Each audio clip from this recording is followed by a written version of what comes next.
Ермолов сам был на 2 чеченках женат. Да, там Ермолов всегда Мосик Яховой. Он много сел, имея возможность разорить, не разорил. Да.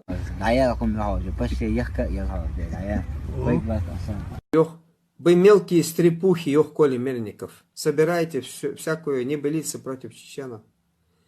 Они мне, ёх, на вашем фоне богатырями кажутся. Так нельзя. Да, до того часто бывал в этих санаториях. Вот, смотрите, Руслан, Зуртанов Руслан, видите?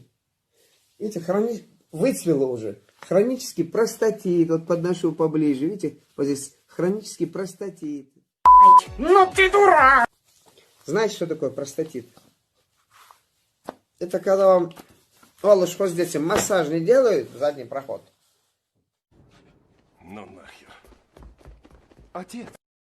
Он в психбольницу не попал, он стресс с себя снял.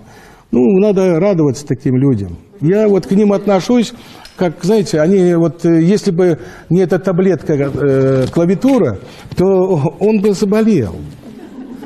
Понимаете, у нас психбольниц не хватило бы. Если это не мешает жизни, системе целой, понимаете, это эмоционально, кто подвержен, вот вперед их читает, ну, как «Собачье сердце», там, профессор Преображенский говорил, моментально, нельзя читать перед обедом там газету «Правда», понимаете? Тут